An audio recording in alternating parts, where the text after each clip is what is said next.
하나님 말씀 보겠습니다. 하나님 말씀은 마태복음 4장 12절에서 25절에 있는 말씀 되겠습니다. 천천히 또박또박 제가 한 절 읽고 여러분이 한 절 읽고 교독식으로 말씀을 봉독하겠습니다. 예수께서 요한이 잡혔음을 들으시고 갈릴리로 물러가셨다가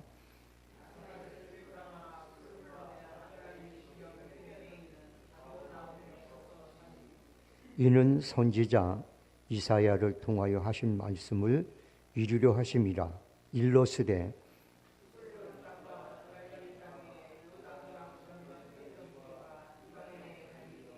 흑암에 앉은 백성이 큰 빛을 보았고 사망의 땅과 그늘에 앉은 자들에게 빛이 비치었도다 하였느니라.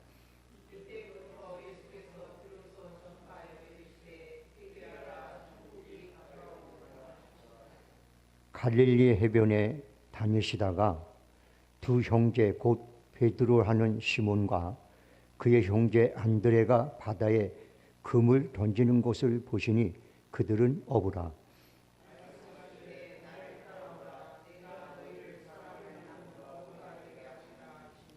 그들이 곧 그물을 버려두고 예수를 따르니라.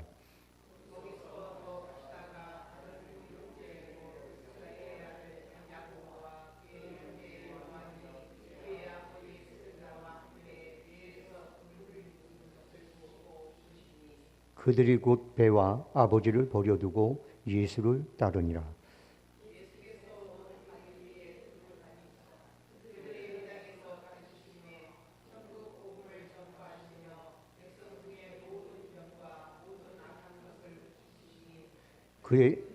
그의 소문이 온 수리아에 퍼진지라. 사람들이 모든 앓는 자, 곧 각종 병에 걸려 고통당하는 자, 귀신 들린 자, 간질하는 자, 중풍병자들을 데려오니 그들을 고치시더라.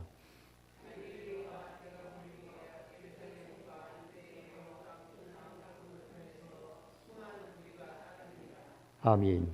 좋으신 하나님, 오늘도 저에게 건강 주시고 일주일 내내 주님께서 눈동자같이 우리를 지키시고 인도하셨다가 주님 전에 나와 함께 예배하게 하시며 오늘도 찬양단을 통해서 하나님께 찬양드리는 찬양에 함께 동참할 수 있게 하심을 감사드립니다.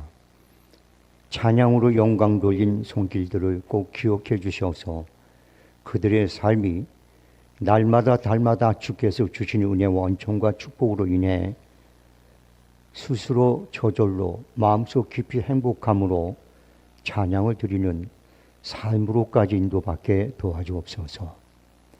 이 자리에 동참한 모든 성도들에게도 우리 주께서 여호와일의 하나님이심을 날마다 경험하고 체험하고 증거할 만한 삶으로 이끌어 주옵소서. 유정의 말씀을 전합니다. 한쪽으로 치우치지 않게 하십시오. 하나님께서 원하고 바라는 말씀을 정확하게 전달하는 도구 삼아 주시옵소서. 성령께서만이 주관해 주시옵소서. 성도들 마음속이 옥토됨으로 하나님의 말씀이 심겨질 수 있는 역사만 있게 하시옵소서. 모두에게 주의 영광이 있도록 도와주실 줄 믿고 예수님의 이름으로 기도합니다. 아멘. 예수님께서는 성령이 이끌려 광야에 가서 쉼을 받으신 후에 거주지를 가버나움으로 옮기십니다. 그래서 그곳에 잠시 계시다가 거기서부터 공적으로 첫 사역을 시작하시게 됩니다.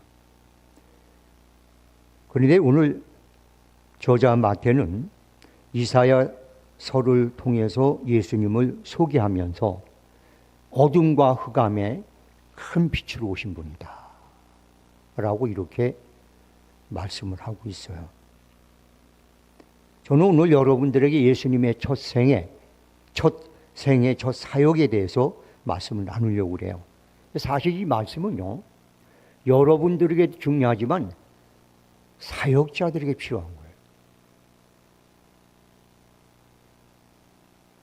예수님의 첫 사역을 어떻게 했을까?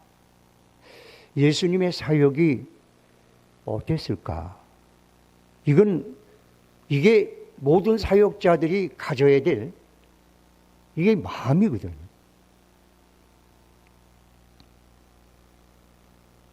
그런데 그 예수님을 소개하면서 마태복음 기자는 예수님이 큰 흑암 중에 빛이라는 거예요. 여러분, 빛은 어떤 특징이 있죠? 이 빛은요, 모두에게 공평해요. 쓰레기장에도 비치고, 하다못해 들판에 개똥을 싸도 그 위에도 빛이 비쳐요. 이 빛은요, 모두에게 공평해요.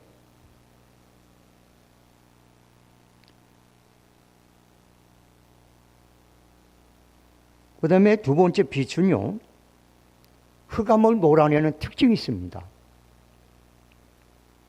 아무리 깜깜해도 성냥개비 하나로 탁 해서 불을 탁 켜면 그 둘레는 아무 저항이 없이 물러가게 돼요. 그래서 거기에 영향력을 미치는 모든 곳에는 환해집니다.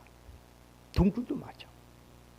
그래서 여러분과 제가 빛이 되면 사실은 어둠의 권세는, 어둠의 세력은 그냥 말없이 사라지게 되는 거예요. 한국에 왜 이렇게 어둠이 있고 왜 이렇게 썩어진 것이 많으냐 하면 이 세상에 빛되고 소금되어야 될 목회자들과 성도들이 빛되지 못하기 때문이고 소금되지 못하기 때문에, 그래서 한국에 어두운 부분이 많아지는 겁니다.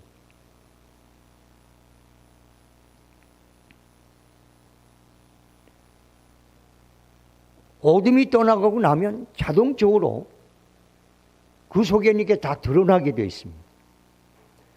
여러분, 베드로는 자기가 죄인인 줄 몰랐어요. 나름대로 자기는 성실하게 열심히 사는 줄 알았어요. 그런데 바닷가에서 그물을 던지다 예수님을 만나고 기적을 체험하고 난 후에 예수님 앞에 제일 먼저 고백을 했습니다. 주여, 나는 죄인이로소이다. 나를 떠나소서. 보여. 자기의 죄가 보이고 부족함이 보이고 냄새 나는 게 보이고 완악함이 보이고 교활한 게 보이고 보여. 예수를 만나면 그래서 우리는 겸손해질 수밖에 없어요. 그래서 우리는 그 주님 앞에 무릎 꿇고 기도할 수밖에 없는 거예요. 근데 여러분들이 아직까지 자기의 못난 부분, 부족한 부분, 야비한 부분들, 이런 부분들, 이기적인 부분, 이런 부분을 대해서 아직 못하고 보여지지 않는 것은 빛 대신 예수님을 정확하게 만나지 않았기 때문입니다. 여러분들 구약의 선지자들이 하나님 앞에 부름을 받기 전에 하나님의 영광을 딱 만나면 제일 먼저 말하는 게 뭐예요? 화로다 나요. 죄 중에 거한 내가 만군의 여호와를 보았다. 이걸 여러분 잠시 우리에게 옮겨볼까요? 만약에 여러분이 진짜 빛된 삶을 살면 여러분을 보면서 여러분의 지인들이, 사람들이 자기의 부끄러운 모습을 보게 됩니다. 그게 빛된 생활. 아, 나는 당신만 보면 내가 참 나쁜 사람인 것 같아. 난 당신을 보면 아, 내가 왜 이렇게 인색한지 모르겠어. 난 당신을 보면 내 못난 모습이 다 보여. 부끄러워 죽겠네. 이게 바로 빛된 우리의 삶의 모습이에요. 여러분 둘레에서 여러분을 향하여서 혹시 이런 말을 하는 사람들의 말을 들었다면 여러분은 그래 빛입니다. 그런데 여러분을 향하여, 야, 넌 뭐 교회 다닌다는 게 나하고 다르게 보이냐? 믿는 너나 안 믿는 나나, 어떤 분이 유튜브에 뭘 올렸는데 이걸 올렸어요. 교회 다니는 사람들이 더 악하다. 이걸 올렸더라고요. 근데 많은 사람이 공감을 해요. 그러니까 기독교가 설문조사에서 안 믿는 사람들에게 긍정적인 면을 끼치는 게 40%도 안 된다는 거예요. 50%도 아니고. 왜 그럴까요? 빛되지 않아서. 예수 그리스도의 빛을 만난 사람은 자기의 어두운 걸 드러내고 다 토하고 버리고 난 다음에 그 예수의 빛을 받아서 사람들에게 비치게 되어 있는 거예요. 그게 이루어지질 않는 거예요. 정작 이것은 성도들뿐만 아니라 목회자들이 더 먼저 각성을 해야 될 그런 부분이라고 저는 생각해요.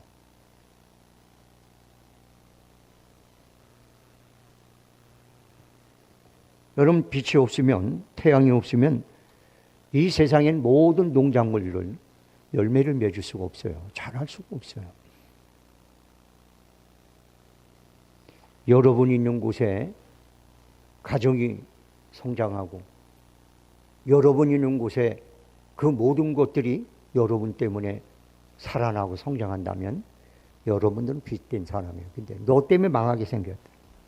너 때문에 욕골이 됐어. 너 때문이야. 이렇게 돼버리면 여러분들은 어둠입니다.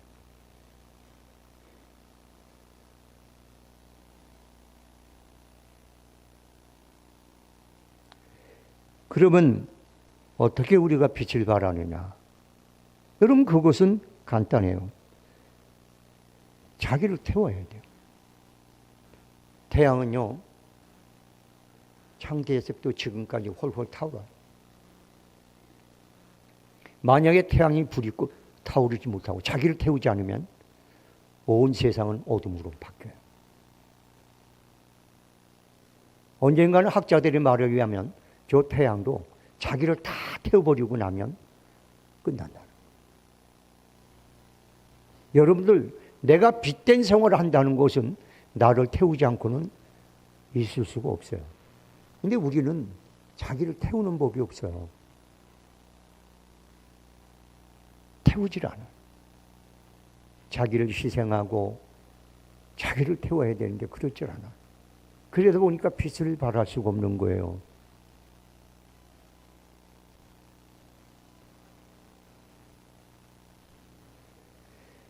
빛으로 이 땅에 오신 예수님은 어떻게 사역을 했습니까? 첫째는 거처를 옮겼어요. 거처를. 이 거처는 뭐냐? 학군 좋은 데로 옮긴 게 아니에요. 돈 잘 버는 장소로 옮기는 게 아니에요. 사람들이 모여서 살기 편한 곳으로 옮긴 게 아니에요. 말씀의 의자에 옮긴 거예요. 말씀을 이루기 위해서 옮긴 거예요. 아브라함이 하나님 앞에 부름을 받을 때 그런 고향이 있어요. 거기는 자기의 집도 있고 자기가 걸 것도 있고 땅도 있고 다 있었어요. 근데 하나님께서는 말씀하시기를 너는 내 아비 본토 친척 집을 떠나 내가 내게 지시하는 곳으로 가라. 이렇게 말씀하셨어요. 그러니까 그 말씀 붙잡고 가는데 거기는 지금 어디로 갈지도 몰라. 갈 바를 알지 못하고 그냥 간 거예요. 믿음의 시작은 이거부터 시작하는 거예요. 내 이익, 내 목적, 내가 이루고 싶은 거, 그 모든 걸 내려놓고 말씀을 따라 자기의 거처로 옮겨가는 사람, 그게 믿음의 시작이에요. 그게 사역의 시작이에요. 예수님은 나사렛 동네에서 사신 분이에요. 그런데 밑도 끝도 없이 갑작스레 가버나움으로 당신의 거처를 옮겨버리십니다. 그런데 거기에 대해서 마가복음 기자는 뭐랍니까? 14절에 보니까 이는 선지자 이사야를 통하여 하신 말씀을 이루려 하심이라. 예수님이 단순히 당신의 거처로 옮긴 것은 이사야 선지자를 통하여서 말씀하신 그 말씀을 이루려는 삶을 살기 위해서 옮겼다는 거예요. 예수님이 멋지게 폼나게 하려면 예루살렘으로 갔어야 될 거예요. 하늘도 아주 호화로운 곳으로 가야 될 거예요. 그런데 예수님은 그렇지 않았어요. 저 흑암, 비참한 곳, 버림받은 땅, 그런 땅으로 가서 빛이 되셨어요. 여러분들 가끔 우리 신앙생활하도 그러잖아요. 의리의리한 곳, 대단한 곳, 이런 교회들이 여러분들 좋아 보이잖아요. 그분들은 거기서 어떻게 신앙생활하는지 모르겠어요. 내가 보기에는 그런 큰 교회는요, 빛이 아니라 가서 어둠이 싹 스쳐가서 대충 신앙생활하고 그냥 인간적으로 즐겁고 아마 이런 쪽으로 생각하는 분들이 상당히 많을 거예요. 근데 작은 교회 가면요, 다 드러나야 돼요. 큰 교회 가면 주일날 빼먹고 가도 괜찮아. 뭐 수요일날 새벽경에 안 나와도 1년 12달 말 한마디 안 해. 숨기가 좋아. 편해. 신앙생활하기가 얼마나 좋은지 몰라. 고민할 필요가 없어. 시스템이 너무 좋아.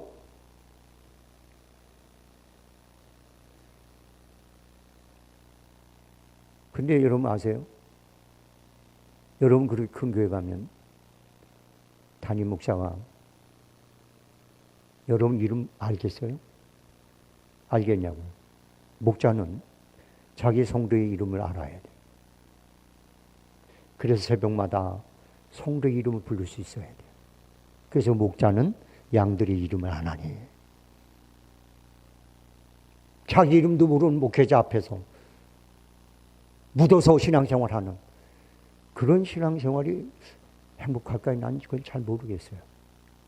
뭐 행복할 수도 있겠죠.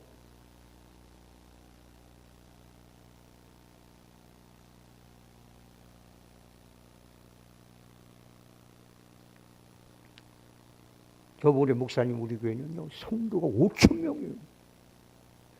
성도 10,000명이에요.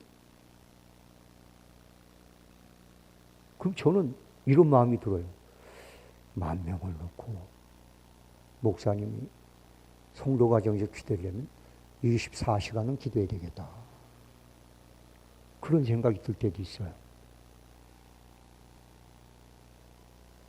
그래서 우리 주님은 한 번도 많이 모인 곳에 내가 함께 하겠다 이런 말씀 하신 적이 없어요.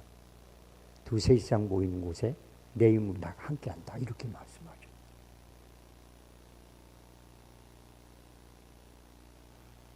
그렇다고 해서 작은 교회가 무조건 좋다는 건 아니에요. 그 교회가 예수 중심에 서 있는 교회인가 아닌가 그게 중요한 것이죠.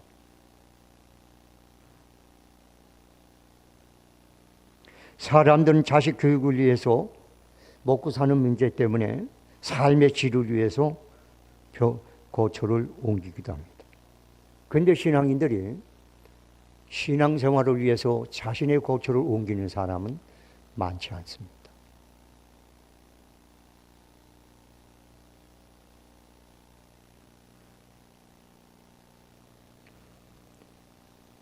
주님은 이 땅에 오셔서 제일 먼저 하신 일이 뭐냐? 말씀을 위해서 자신의 거처를 옮긴 겁니다. 아브라함도 갈대 우리에서 떠났죠. 이삭은요, 반대로 자기가 거하던 곳이 살기가 어려우니까 애굽으로 가려고 그랬어요. 근데 예수님 하나님께서 가로막아서 가지 말라고. 여기 있으라고. 그럼 내가 너를 축복하겠다. 할렐루야. 그랬더니 이삭은 아멘 그러고 거기 있었어요. 그런데 100배의 축복을 받게 되고 야곱은 여러분들 세겜이라는 곳에 멈춰서 거기서 살기 좋은 거예요. 기름진 곳이에요. 아주 좋은 거예요. 근데 하나님께서 나중에 야곱에게 베델로 올라가래. 베델로. 거기서 어려움을 당하고 난 다음에 자기 딸, 사랑하는 딸 강간을 당해버려. 그리고 다시 베델로 올라가요. 그러니까 여러분 우리는요, 하나님이 원하는 거처가 있어요. 그게 말씀을 이루는 삶이 얘기하는 거죠. 여러분들 그런 삶, 그런 신앙의 결단이 아주 중요합니다. 아주 필요합니다. 이렇게 하나님 말씀에 따라 자기의 거처를 옮길 만한, 자기의 삶의 어떤 그런 현 어떤 위치를 과감히 옮길 만한 그런 믿음이 있는 사람에게는 하나님이 함께 하십니다. 하나님이 산성이 되고 피난처가 되고 능력이 되어 주십니다. 난 여러분들이 그런 믿음의 사람이 됐으면 좋겠습니다. 그 다음에 우리 주님께서 하신 중에 사역 중에 제일 먼저 한 게 뭐냐면 회개예요. 회개를 외치셨어요. 여러분들 회개 외치는 목사가 제일 싫죠. 맨날 회개만 얘기하니까 싫잖아요. 그렇죠? 그런데 여러분들 세례 요한은 여자가 낳은 자 중에 가장 큰 자고 선지자보다 더 큰 자예요. 그런데 그가 세례를 줄 때 뭐 했어요? 회개한 사람만 세례를 줬어요. 그의 첫 번째 설교도 세례고 마지막까지도 세례. 회개하고 세례를 받으라는, 그리고 회개에 합당한 열매를 맺으라는 거. 하나님 나라가 가까이 왔다는 거예요.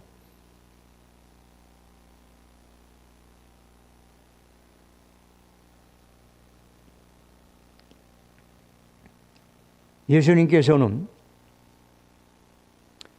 이 땅에 오셔서 3년간 공생애를 사시면서 말씀을 전했어요. 그런데 그 말씀이 거의 다 천국과 연결이 되어 있어요. 천국은 거의 다 천국과 연결되어 있습니다. 그 여러분들 사복음서를 보세요.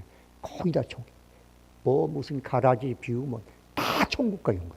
예수님은 천국과 연결시켜요. 전부 다. 이 땅에 잘 먹고 살 문제를 얘기하지 않았어요.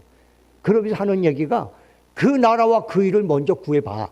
그러면 이 땅에 너희가 필요한 거 선물로 받는 하나님. 그래서 너희가 공중에 나는 새를 봐라. 너희가 새보다 얼마나 귀하냐. 너희가 드레핀 백합화 봐라. 하나님 먹이고 입히지 않냐. 그보다 너희가 얼마나 더냐. 그러지 하나님 너희를 굶이겠느냐. 그렇게 말씀하시면서 천국에 내 모든 걸 걸고 살아라는 거예요. 그런데 우리는요, 그렇지가 않아요. 아마 오늘 제가 이런 얘기하면 또 여러분이 식상할 수도 있어요. 왜? 그 얘기 해봤자 나하고는 상관없다고 생각해요. 상관없는 게 아니라 여러분에게 필요한 거예요. 지금 여러분들은 여러분이 꼭 필요한 말씀을 필요치 않고 불필요하다고 생각하고 있는 거예요. 제가 여러분들에게 이 말씀을 전했어요. 몇 번 얘기했어요. 성전 미문에 있는 안질뱅이는 베드로에게 뭘 원했어요? 은과금을 원했어요. 은과금. 지금 내가 필요한 거는 먹고 사는 문제, 은과금이에요. 은과금을 좀 주세요. 물질을 좀 주세요. 재물을 주세요. 여러분 지금 주님 앞에 계속 그러고 있잖아요.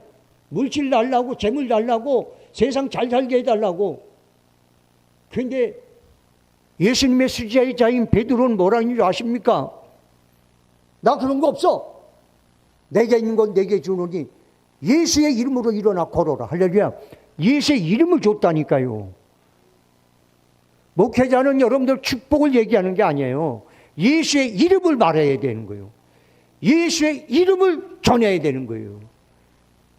예수의 이름에는 구원이 있고 영생이 있고 성령의 충만이 있고 기도의 응답이 있어요. 예수의 이름에는 하나님의 자녀된 특권이 있어요. 그런데 여러분들 목회자들 설교를 들으면 하루 몇 편을 들어도 예수의 이름은 나오지도 않고 맨 축복 무슨 은혜 이상한 이 겉에 사이드만 얘기하고 진짜 알곡을 말하지 않는 그런 설교를 우리는 무지하게 들어요. 너무 안타까운 일이에요. 여러분들 은과금으로 귀신을 쫓아내나요?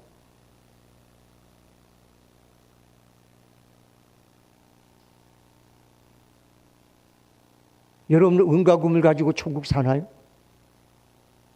여러분 은과 금을 가지고 구원을 받나요? 그거 다 알잖아요. 그런데 우리는 예수의 이름보다는 그걸 더 안 놓치려고 해요. 너무나 안타까워요. 너무나 슬픈 일이에요. 이제는 교회들이 성도들이 원하는 설교를 했기 때문에 이제 성도들 신앙이 다 그렇게 세속으로 이렇게 물들어 버렸어요. 그래서 영적인 설교, 천국의 설교를 하면 성도들이 마치 허황된 설교를 듣는 것 같이 멍해서 아유 목사님 지금 시대에 동떨어진 설교를 하고 계시네. 여러분 아니에요. 우리는 시대는 변할지 모르지만 하나님은 변하지 않습니다. 하나님 나라는 변하지가 않아요, 여러분들. 세상 풍조는 나날이 바뀌어도 나는 내 믿음을 지켜야 되는 게 우리의 신앙의 고백인데 세상 따라 변하자. 신앙이 얼마나 안타까운지 몰라요.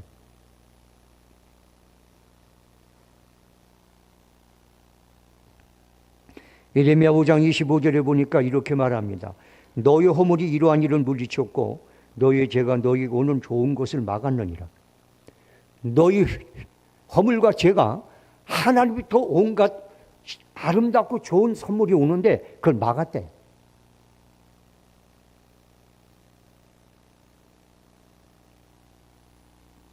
이사야 66장 18절에 보니까 오직 너희의 죄악이 너희와 너희 하나님 사이를 내었고 너희의 죄가 그 얼굴을 가리워서 너희를 듣지 아니하게 하심이. 네가 죄를 짓고 사는 그것 때문에 하나님과 너 사이에 간격이 벌어졌다는 거예요. 그리고 너희가 기도를 해도 하나님이 안 듣는데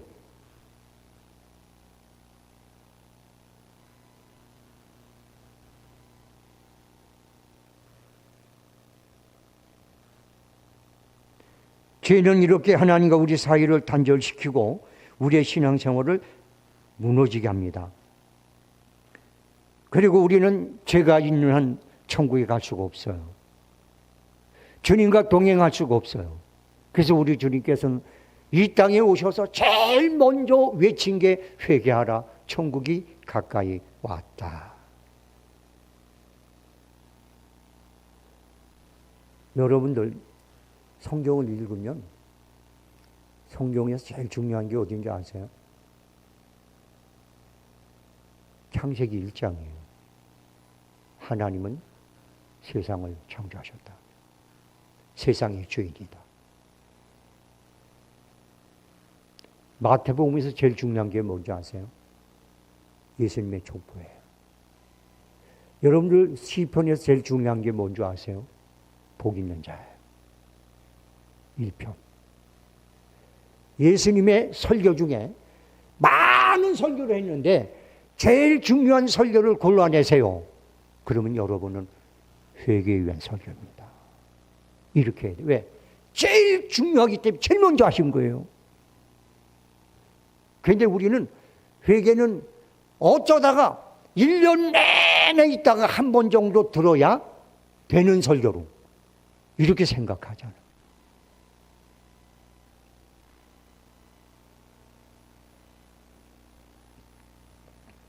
회개하면 불쌍히 여김을 받는다고 잠언서에 나와요. 성령을 받는다고 사도행전에 나옵니다. 에스겔서 18장에 보면 회개한 자는 반드시 살고 죽지 않는다 이렇게 말씀합니다. 그러므로 회개 없는 신앙생활은 바리새인들처럼 거짓된 신앙생활입니다. 회개 없는 신앙생활은 예수님께서 회칠한 무덤, 독사의 새끼들, 지옥의 판결을 피할 수 없는 자들, 그런 자들의 신앙생활이 회개 없는 신앙생활입니다.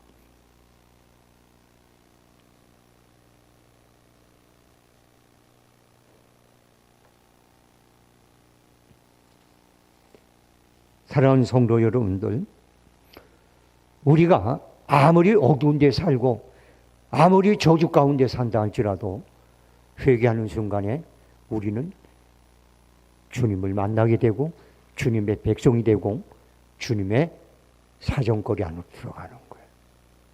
그래서 이사야 선지자도 그렇고 예레미야도 에스겔도 그래요. 내가 악인이 망하는 걸 원하느냐 아느냐 아니다.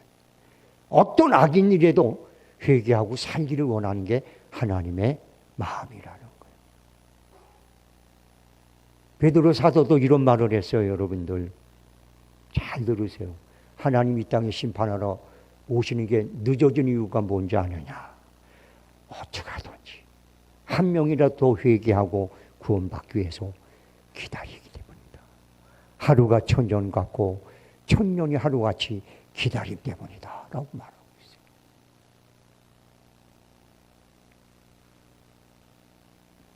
성도 여러분들, 우리가 회개하고 주님이 성령이 우리에게 오시는 순간이 우리는 어둠을 벗어나서 빛에 속하게 되고, 그리고 빛이 누리는 축복을 누리게 되어 있어요. 여러분들 회개하는데 돈 들지 않잖아요. 그렇잖아요. 여러분들 회개하는데 뭐가 필요해요? 낮아진 마음, 겸손한 마음, 정직한 마음, 그것만 있으면 되잖아요. 그것만 있으면 천국 가잖아요. 그것만 있으면 용서받잖아요. 그것만 있으면 다른 거 필요 없잖아요. 근데 얼마나 아주 알량한 자존심, 자존감, 이거 여러분 아니에요. 여러분 속에는 마귀가 준 거예요.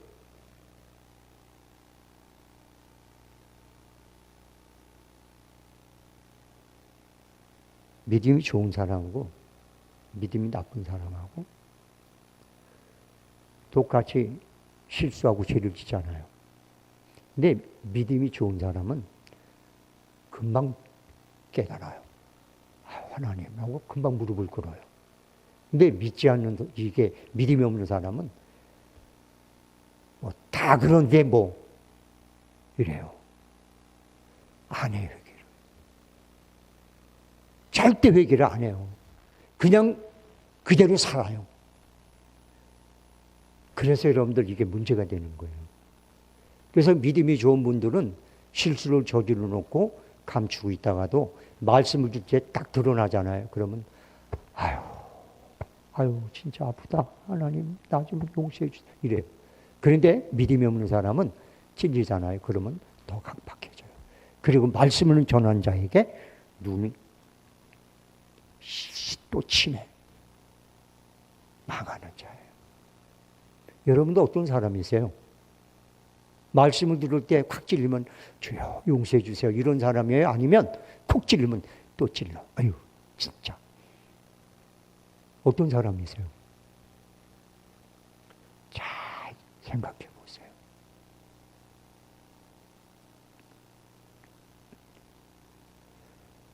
우리가 살 수 있는 길은 딱 하나예요. 회개입니다. 회개는 예수님이 이 땅에 오셔서 열어놓은 길이에요. 그 길을 여러분들 붙잡고 놓치지 않길 주의 이름으로 소원합니다. 그 다음에 주님이 제자를 부르셨어요. 제자.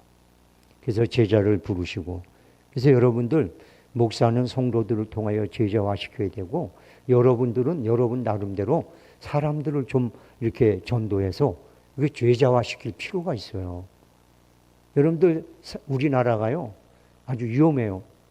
그래서 그 미국에 있는 그 누구죠? 저기 그 일론 머스크가 그러잖아요. 한국은 희망이 없대. 왜? 하도 애를 안 낳는다는 거예요. 그 우스갯소리로 뭐라 하냐, 그 사람이 이런 얘기를 했어요. 북한이 한국 침범하지 말래. 시간이 어느 정도 지나면 사람이 없어서 그냥 걸어오면 된대. 걸어오면 여기 그냥 지네 땅 된다는 거예요.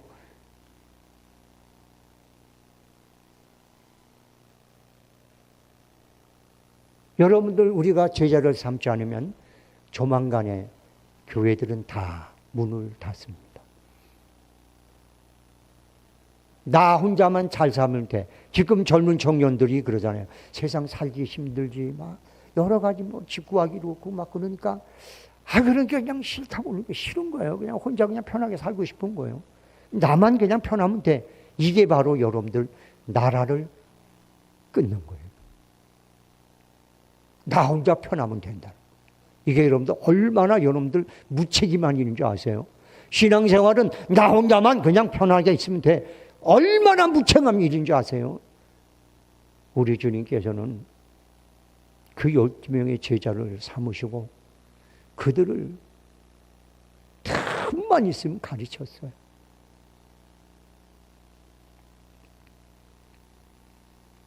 우리 교회는 목사도 그렇고 성도도 그렇고 좀 제자를 삼는 그런 근성들이 있으면 좋겠습니다. 할렐루야. 그런 근성이 있으면 좋겠어요.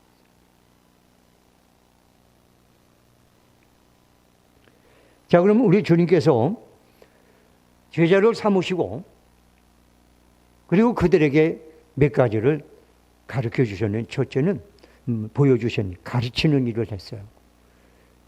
근데 여러분 우리는 가끔가다 그러잖아요. 예수님도 성경 가르쳤다고. 아니요, 예수님이 성경 안 가르쳤어요. 예수님은요 무슨 뭐 이렇게 성경 공부 안 했어요. 왜 그런지 아세요? 예수님 자체가 말씀이거든요. 그래서 예수님하고 같이 있는 게 배우는 거예요. 그러니까 예수님을 같이 먹고 자고 함께 다니고 하시는 일을 보고 이게 성경이요, 이게. 할렐루야. 근데 우리는 예수님이 아니니까 그 예수님이 행했던 그 모든 게 성경이거든요. 그걸 가리키는 거예요.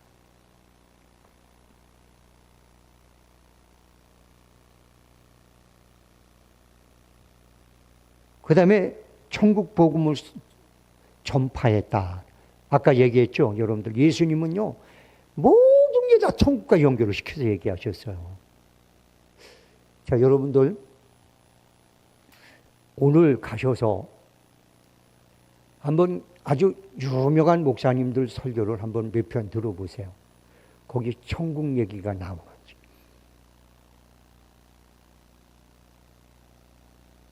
나오면 몇 번 나오는지. 근데 예수님 모든 말씀이 천국과 연결. 어떤 목사님이 이런 말을 했어요. 맨날 천국이라고 말해. 이 땅이 현실이 중요한 건데. 말씀을 현실에다 맞춰놓으니까 예수 믿고 구원 받는 게 아니라 보다 예수 믿고 복 받고 예수 믿고 잘 되고 예수 믿고 형통하고 예수 믿고 뭐하고 이게 다 세상과 말씀을 연결시켜 놓으니까 이게 지금 기독교가 이게 지금 이렇게 힘이 없잖아요. 아무 의미가 없잖아요. 천국으로 가야 돼요. 저는 여기서 여러분에게 단호하게 말합니다. 저는 만약에 천국이 없다면 나 목사 옷 벗습니다. 없는데 뭐하라 해요. 없는데. 난 천국이 없다면 여러분들 지금 여러분 저 세상에 나가서 내 마음대로 살 거예요. 나는 천국이 있기 때문에 목사를 하는 거예요. 천국이 있기 때문에 나 이 땅에 사는데 조심하는 거예요. 노력하는 거예요. 인내하는 거예요. 우리 주님이 오직하면 이렇게 했어요. 야, 너의 재물을 천국에 쌓아라. 오직하면 그렇게 말씀하셨어요.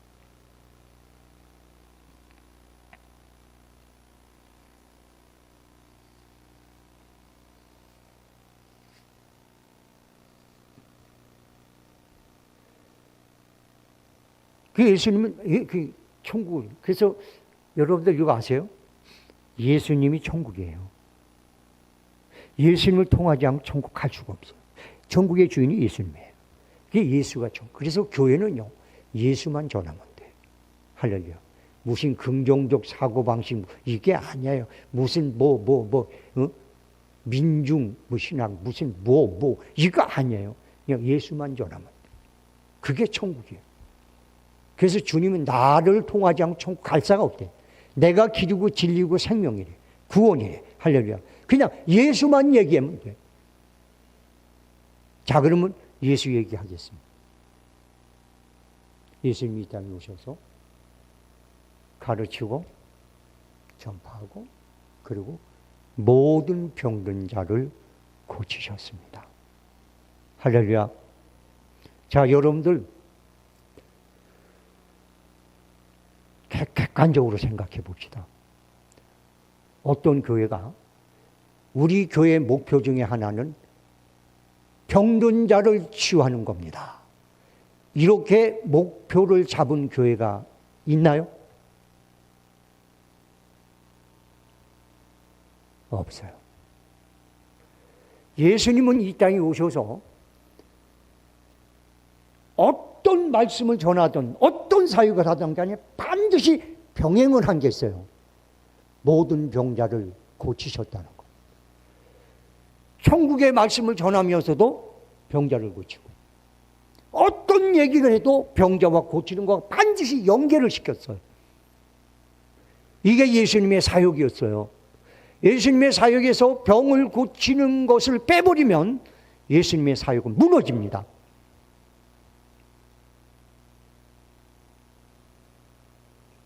오늘 여기 본문에 나오는 23절은요, 24절은 뭐냐? 예수님이 이 땅에 오셔서 했던 3대 사역이에요. 가르치고, 전파하고, 고치고. 지금 한국교회와 세계교회가 예수님을 따라 사역한다고 한다면 이게 표가 돼야 돼요. 이게 기도의 목적이 돼야 돼요. 올해는 가정이 형통하는 해. 올해는 가정마다 부유하게 하는 해로. 이런 식으로 여러분들 교회에 슬로건을 걸어서는 안 돼요.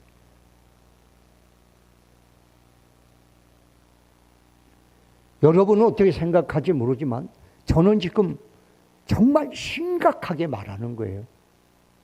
저는 원래대로 돌아가서 말하는 거예요. 하나님은 변하지 않거든요. 자, 그러면 보세요. 가르치고 전파하고. 제가 여러분에게 오늘 솔직하게 질문할게요. 예수님이 이 땅에 오셔서 가르치고 전파했잖아요. 근데 병든 자를 고치지 않았다면 예수님의 사역이 성공했을까요? 안 했을까요? 솔직하게 말해보세요. 안 됩니다. 절대 안 됩니다. 그래서 예수님은 그걸 제자들에게 보여주시고 12제자를 보낼 때도 그렇게 하라고 그랬고 70명의 성도를 보낼 때도 그렇게 하라고 그랬어요. 그리고 마지막 예수님이 승천하시면서도 믿는 자에게는 이런 표적이 따르리니. 할렐루야. 그러니까 여러분들 여기 저 성경 좀 올려주실래요? 마가복음 16장 20절.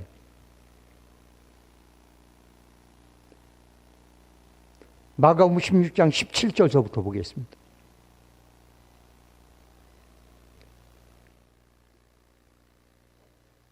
읽습니다. 시작. 믿는 자들에겐 이런 표적이 따르니. 표적이에요. 그러니까 이 표적이 안 따르면 여러분 뭐예요? 믿음이? 솔직히 얘기해 보세요. 믿음이 없는 거죠. 네, 믿지 않는 자입니다.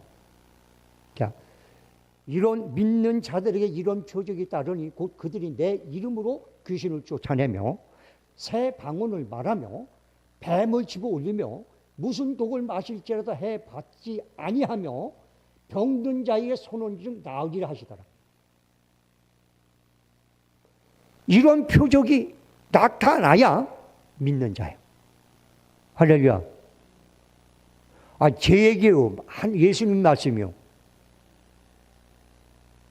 그러면 마지막 20절 말씀 올려주세요. 20절. 자, 읽습니다. 그 제자들이 그 말씀 믿고 했던 거예요.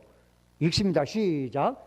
제자들이 나가 두루 전파할 때 주께서 함께 역사하사 그 따르는 표적으로 말씀을 확실히 증언하십니다. 표적이 따라붙지 않은 말씀이 확실히 증언되지가 않아요. 여러분, 이게 너무나 어마어마하니까 우리가 아예 포기하고 사는 거예요, 지금.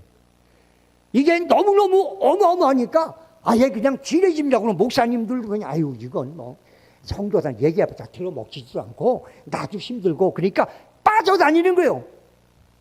그리고 설득력 있는 말로 지혜로 믿음을 세우려고 온갖 감언이설을 말하는 거예요.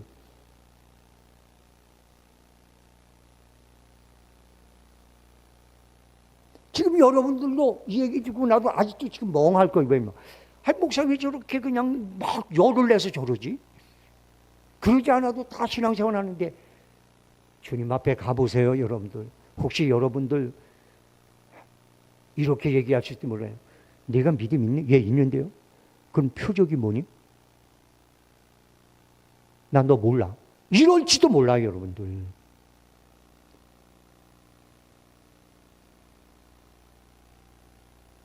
자, 그럼 여러분들, 사도 바울이 어떻게 사역했는지 한번 여러분 보겠습니다. 고린도전서 말씀 보고 말씀을 끝내겠습니다.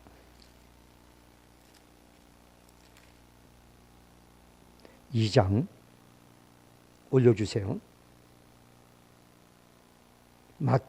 고린도전서 2장 3절에서 5절까지 올려주세요. 여기 올려주세요. 고린도전서 2장 3절에서 5절. 여러분들 이거 그냥 뭐 다르게 보지 말고 그냥 문자 그대로 보십시오. 내가 너희 가운데 거할 때 약하고 두려워하고 심히 떨어는. 왜? 사도 바울이 떨어요? 아니에요, 여러분. 사도 바울은 죽음 앞에서 당당한 사람이에요. 근데 왜 떨어느냐? 그 이유가 있어. 왜 떨어느냐? 사도 바울은요, 왕 앞에 가서도 당당하게 예수 얘기하고 두려움이 없는 사람이에요. 심지어는 뭐라고 하는지 아세요? 내가 차라리 빨리 죽고 하늘나라 가는 게 좋대. 가고 싶대. 죽음을 두려워하는 분이 절대 안 두려워해요. 근데 이분이 두려워했대. 왜 그러느냐? 그 이유가 나와요. 2장 4절입니다. 내 말과 내 설교하고 전도할 때 설득이 있는 지혜로 말하지 아니하고 다만 성령의 나타남과 능력으로 하여. 자, 올려주세요. 너희 믿음이 사람의 지혜에 있지 아니하고 다만 하나님 능력 위에 있게 하려 하였는가. 이 얘기가 무슨 말이냐? 왜 두려워하고 그랬냐면, 내가 혹시 너희에게 설교할 때, 내가 너희에게 전도할 때 인간의 설득력인 지혜를 가지고 할까 봐 두려워했다는 거예요.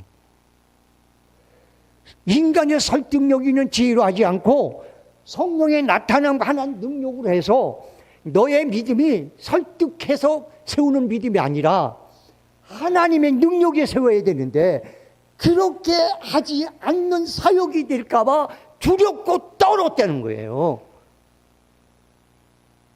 이해가 가세요? 여러분들, 우리는요, 신앙생활의 방향을 좀 바꿔야 됩니다. 이제 여러분들 초대교회로 돌아가야 돼요.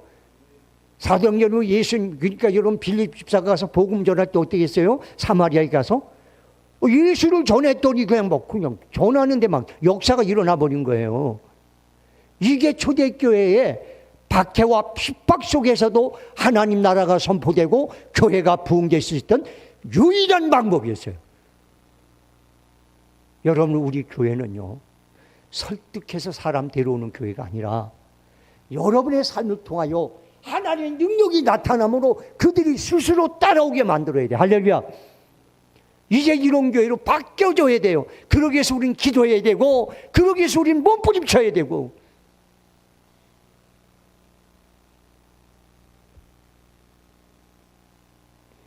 오늘 여러분 본문 말씀 중에 25절의 말씀, 이게 바로 무슨 말씀이에요? 예수님이 그렇게 했더니 갈릴리와 데가볼리와 예루살렘과 유다와 요단강 건너편에서 수많은 무리가 따르니라. 아멘. 이런 역사가 일어나니까 말 안 해도 어마무지한 사람들이 몰려와서 따르더라는 거예요. 할렐루야. 이런 부흥을 이루고 싶지 않으세요? 저는 이게 내 목회의 여러분들 간절한 소망이에요. 난 여러분과 이 소망을 이루고 싶어요. 근데 여러분들은 아닌 것 같아. 아멘은 하는데, 목사님 혼자 잘해보세요. 그러는 것 같아. 제가 이 교회 오기 전에 먼저 있던 교회는요, 성도들이 제 말에 동감을 했어요. 그래서 여러분들 참 기도 많이 했어요. 정말 많이 했어요. 심지어 제가 치유사역 나가면 성도 중에 적어도 대여섯 명 이상이 와서 제가 사역하는 시간 동안 교회에 와서 엎드려서 막 우리 목사님을 통하여 그런 역사, 그런 능력 나타내게 해달라고 부르짖고 기도했어요. 그러니까 내가 기도해놓고도 내가 놀랄 일이 벌어졌어요. 여러분들, 좀 힘들고 어렵겠지만 전도하는데 돈이 필요한 거 아니에요, 여러분들. 이게 필요한 게 아니에요, 여러분들. 전도할 때 필요한 거는 성령의 나타난 거 하나님 능력이에요. 할렐루야. 그게 일어나면 우리 교회요, 아마 물론 일본에서도 올 거예요. 제가 지방에 있을 땐 일본에서 전화가 온 적 있어요. 목사님, 나 지금 기도해달라고.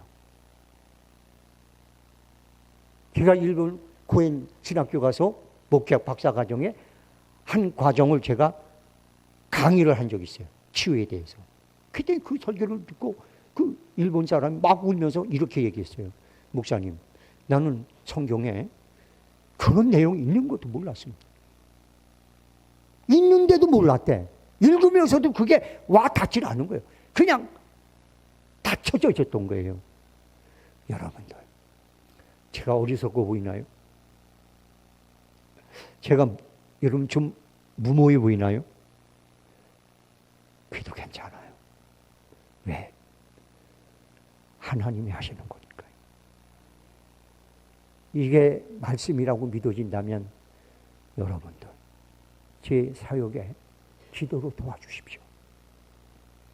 그래서 여러분들, 여러분이 하고 제가 한 마음이 된다면 하나님은 폭발적으로 역사를 일으키실 거예요. 할렐루야. 그렇게 해서 우리 성수 베들교회가, 물론 저희 같은 생각을 하는 교회도 있긴 있겠죠. 그렇지만 여러분들, 우리 교회에서 폭발적인 역사가 일어나면 아마 바뀔 거예요. 이런 역사가 꼭 일어나는 그런 역사 이루기 위한 2026년도가 그 출발점이 됐으면 좋겠습니다. 기도하겠습니다. 하나님 아버지, 고맙고 감사합니다. 초대교회는 하나님께서 믿는 자들을 보내서 채워주셨다고 그랬습니다. 끌고 온 것이 아닙니다. 하나님의 능력을 믿고 하나님의 말씀대로 사역을 하니까 표적과 이적이 일어나고, 그 일을 통하여 숱한 곳에서 수많은 사람들이 자발적으로 동참하고 따르게 된 것입니다. 하나님, 우리가 입을 가지고 전도하는 것도 무엇보다 중요합니다.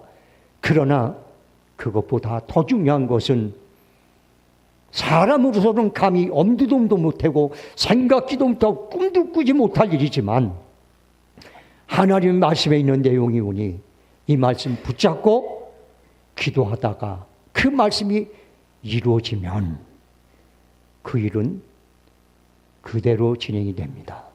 우리 성수 베들교회가 시작은 무묘할지 모르지만 나중은 힘이 창대한 하나님의 은혜와 축복과 약속으로 채워지는 교회가 되게 도와주옵소서.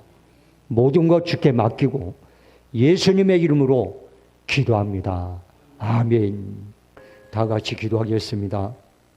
몸이 불편한 분들은 믿음으로 그 부위에 손 얹으시기 바랍니다. 마음속에 선한 소원을 품고 계신 분들은 가슴에 믿음으로 손을 얹으시기 바랍니다. 하나님은 말씀하셨습니다. 내가 내 믿음대로 이루리라고. 오늘 성도들이 믿음을 가지고 병든 성도는 아픈 부위에 손을 얹었고, 마음속에 선한 손을 품고 있는 성도들은 그 꿈을 이룰 수 있는 분은 하나님밖에 없다는 믿음을 가지고 가슴에 손을 포개 놓았습니다. 오늘 주의 이름 명령할 때 주께서 이 명령이 허공을 치지 않게 하시며 하나님의 말씀과 하나님의 능력과 하나님의 살아계심을 나타내는 증거로서 입증되는 시간 되게 도와주옵소서. 내가 주 예수 그리스도의 이름으로 명하노니 성도들의 질병을 갖다 주고 소원을 가로막으며 고통과 절망과 낙담에 빠지게 하는 어둠의 권세야, 예수 그리스도의 이름으로 명하노니 결박받고 빠져나갈지어다. 예수를 명하노니 저주야 떠나갈지어다. 손을 가로막는 어둠의 권세야 빠져나갈지어다. 영육 간에 회복되고 치유되고 강건해지는 역사가 주 예수 그리스도의 이름으로 일어날지어다. 회복될지어다. 이룰지어다. 지금은 우리 주 예수 그리스도의 은혜와 하나님 아버지 극진하신 사랑과 성령님의 감동 교통 역사 내주 인도하심이 오늘 이 자리에 모인 성도들과 그들의 가족 간호사과 직장과 심지어 더불어 이웃하며 살아가는 사람들과 이 나라와 이 민족과 이 땅 위에 지금서부터 영원토록 함께 있을지어다. 아멘.